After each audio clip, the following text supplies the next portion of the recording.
Maing adlaw kaniyong tanan nga nagpaminaw karon ning tulumanon. Kini ang akong suliran. Ilabi na kaninyo Dr. Inay Obra o Attorney Elaine Bathan.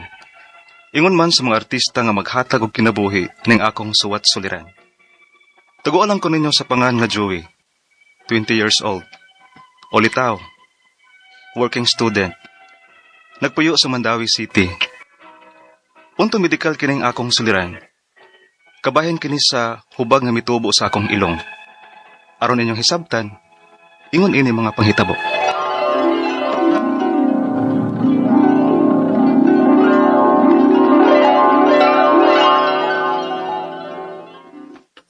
Ma, mag-working student ko aron makatiwas ko sa akong pag-eskwela. Oh, sige nak. Dili ti kapugngan. Kay para mapud na sa imong maayong kaugmaon. Og, pasensya ka na ha. Nga dili gid makaya namo ni Papa nimo ang imong pag-eskwela. Tungod kay dili paigo ang among kita sa pagpanuroy isda. May higayon manggod nga gamay ra taon og kuha si Papa nimo. Maong gamay ra pod mig masuroy. Ay, okay ra mo eh. Ayaw ka balaka. Mingon mo to akong classmate kadto si Danica nga nagkinahanglan ko og crew ang fast food restaurant nga iyang gitrabahoan. Working student man pud to siya ma. Mao na inspire ko nga mag-working pod. Oh, sige, suway ga-apply nak. Base na lang ba, makasuod ka. Oo ma.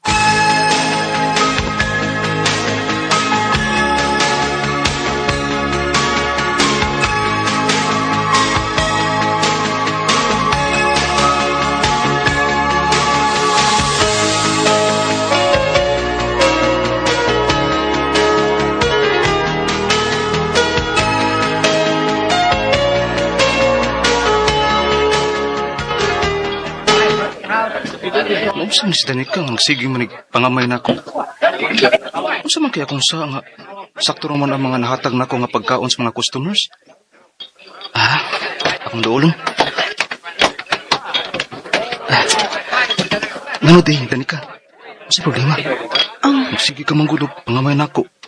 Ug ingon sa nakay sekretong isulti. Padtuon ko no ka sa tong supervisor sa office. Unsa? Ngano man? Nabakoy sa? Ambot lang, tuwa lang. Tingaling na importanteng tuyo nimo. Mau ba? Oo, sige. Ako magtuon.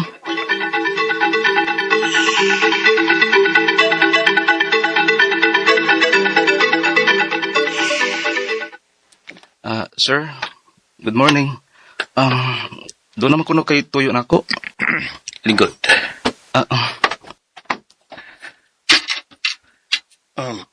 Ganun na liit pagkakaroon. Pasensya na kayo, sir, ha? Kay dugay man kong nakamata. Daghan man kong mga assignment kagahapon. Nalison man din yung mag-working student, ta. Uy, ila mahimo nga pirmi kang maliit ha, Joey. Kung mauna, mapugos ko sa pagkairog lain. Sir.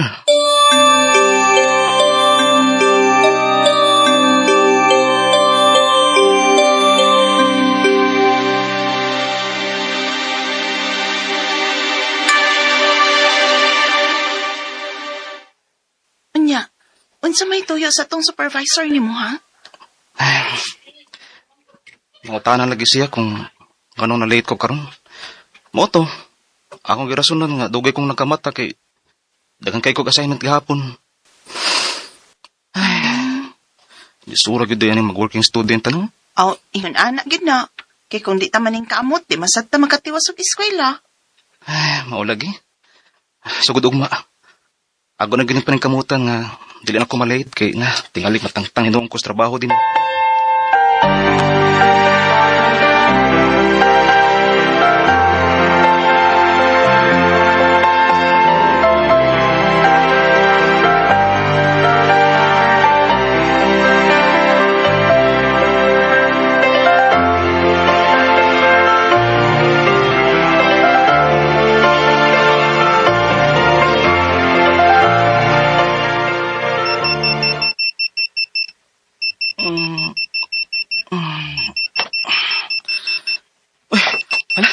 Buntag na hindi.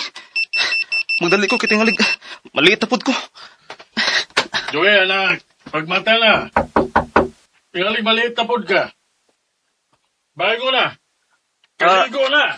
Sige pa, maligo na ko. O sige.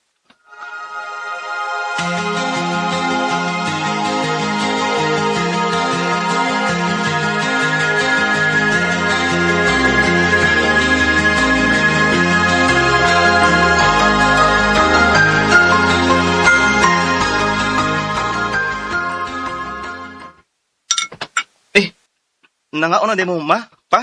Maayo kay. Pumalagay kaligo na. Naluoy kay kunin mo gabi kay daghan kay kag assignment. Sama mo tong thesis pa. Ipas naman ganito karon. Sige na, anak. Dungan na lang namo sa pagpangaong papa ni mo. Dugay ba sa nimong sigtan aw sa amin diya? Ay, maliit na ka. Ay, kadiyot sa ma. Ay, Naman din ni balhibong akong ilong. Gamay lang Gitaas po na. kahit blood ba yan? Gani. Ako ni kuhaon kay. Lain kayo tanawon. Kauwaw ini. Oras na ka nga. Matubang naman kong mga customer. Ako nang gamito ng polar aron patangtang ni. Agay! Ikaw sa kadiya, oy. Ang Hanggang saga. mangat ka. Wara ni May. Duso. Dali na. Nakaluhog ko sa mata. Baon na, Skapdos. Joy. Hala. Nagdugo man din ang akong ilong. Ako nang trapuhan. Aron di may baw sila si mama o papa nga. Nagdugo ning akong ilong tungod sa akong gibuhat. Makasab-ano niya ko.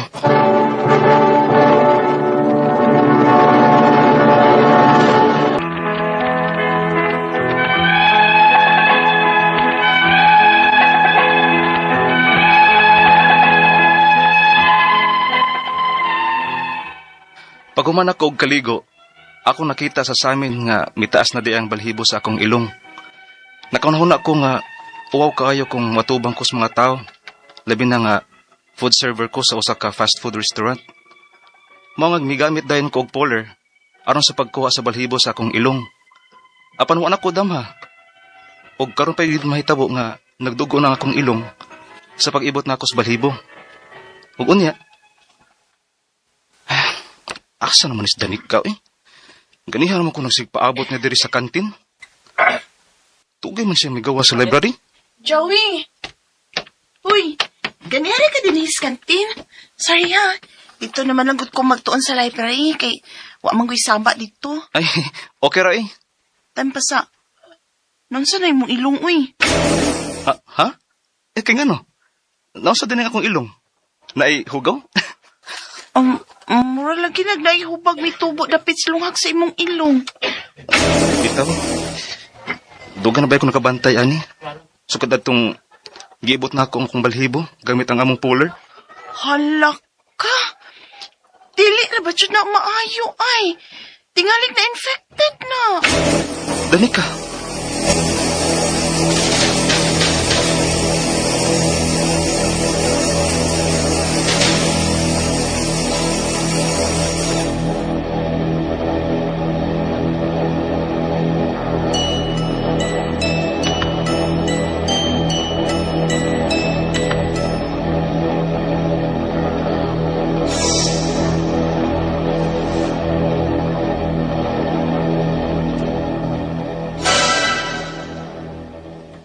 Dugay na ba ng hubag sa imong ilong, Joey? Tanawa, nagkadako na gyud siya. Mawalagi ma. Nagsakit pud baya ni. Nya nangulngul. Sa una mura pa nagbugas kagamay. Pero karon nagdako na siya ingon sa matabon na ng lungag sa kong ilong. Unsa? Ay nga nung waman di kang musulti na mo.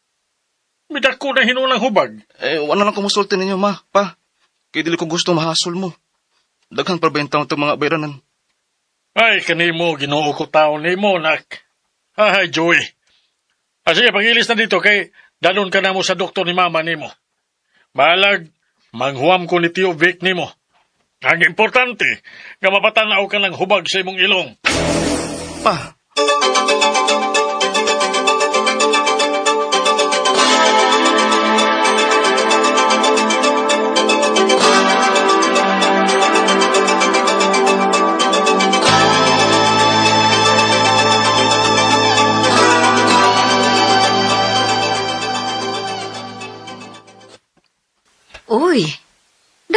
Daining hubag sa imong ilong dong.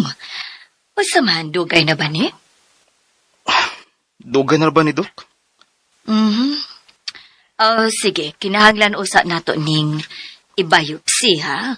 Aron atong masuta kung kanseros ba ni o dili. O kinahanglan ba nga operahan? Unsa, Dok? Operahan?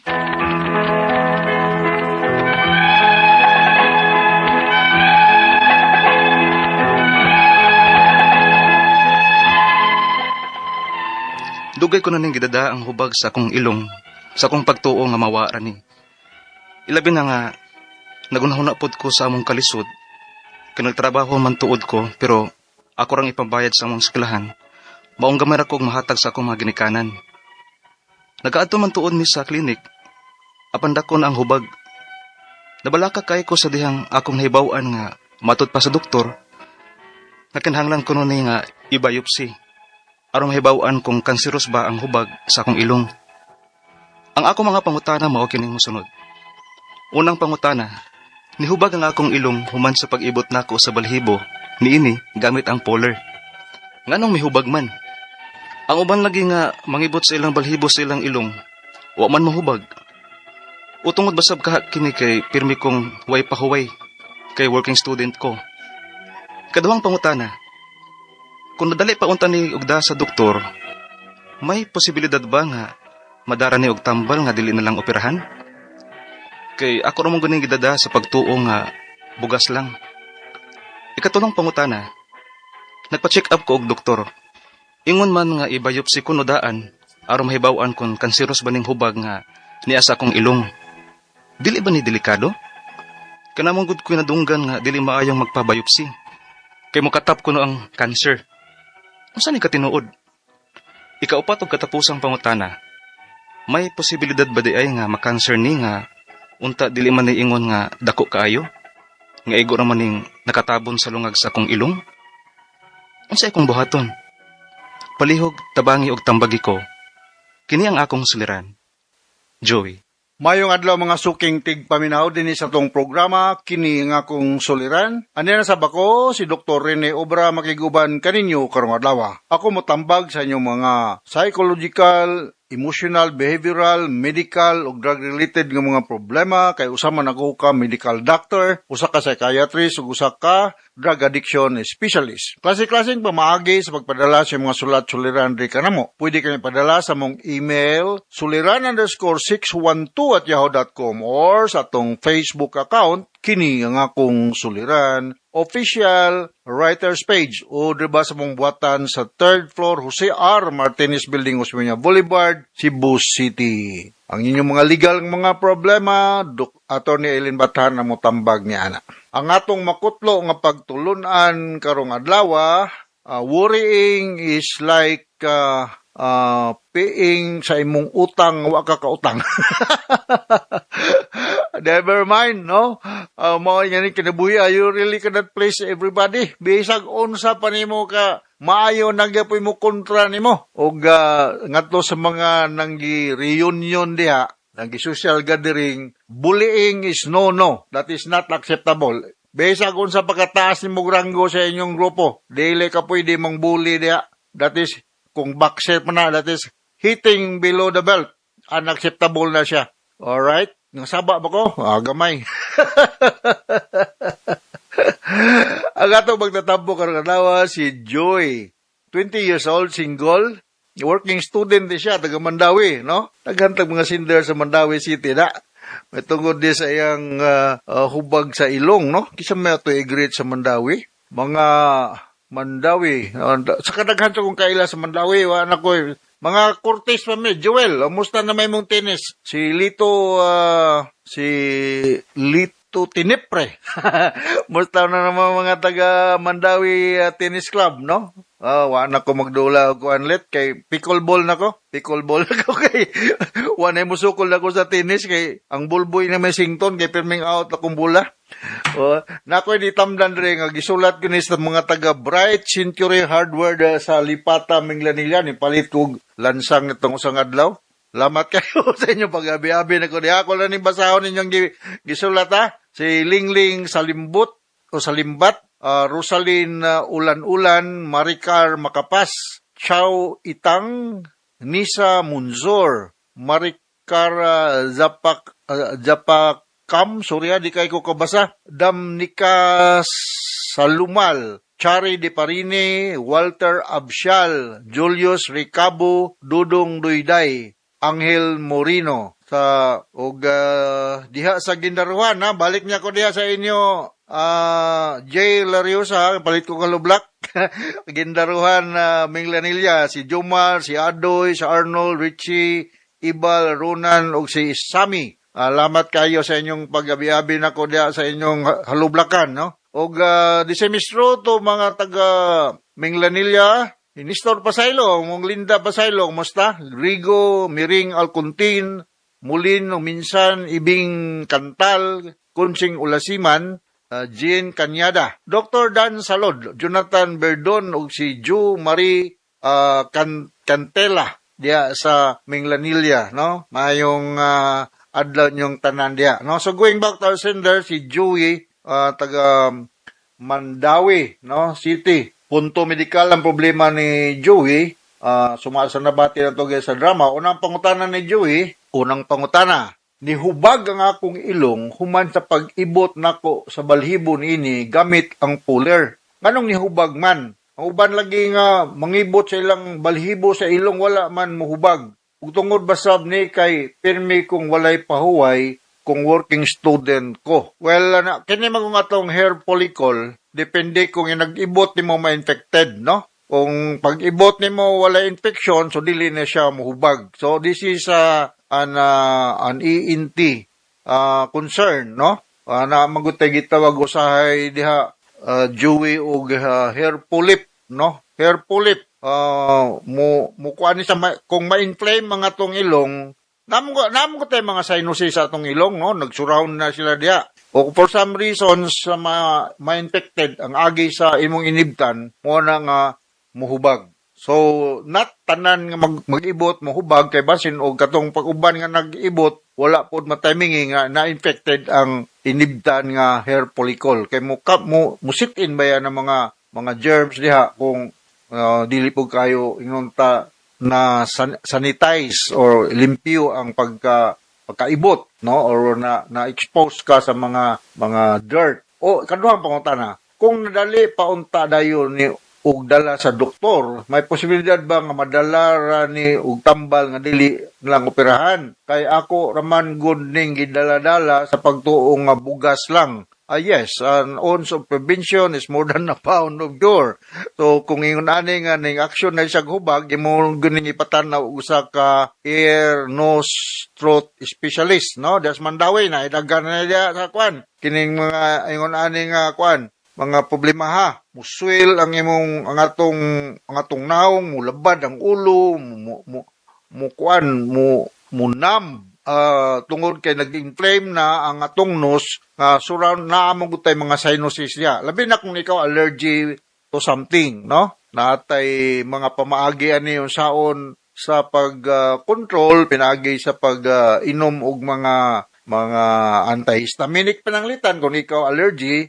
Ug kung hubag niyo kayo, anti-inflammatory medications. Antihistaminic, sample ani, kung katol na yung kayo, mausahay mag-unam katol, atakag cetirizine, loratadine, or antihistaminic, mga diphenhydramine hydrochloride, pwede na ginani mo imnan. Ug balik ko na ko, wala na yung common, muduol ka da sa Mandawi o nose specialist. Kaya naman na sila kahimanan, pagtanaw, unsa na may kondisyon da sa imong ilong, angay bang operahan o i-drain o tagaan balag high dose of antibiotic. Nagpa-check up ko og doktor, ingon man nga i-biopsy ko, no? Yes, that is the proper way, no? Daan ang mahibaw-an kung cancerous ba o ang hubag niya o dili ba. Biopsy, maunay diagnostic procedure to determine correct nga dili ba siya cancerous or benign ba lang. Dili ba ni delikado? Dili man. Diagnostic procedure naman na.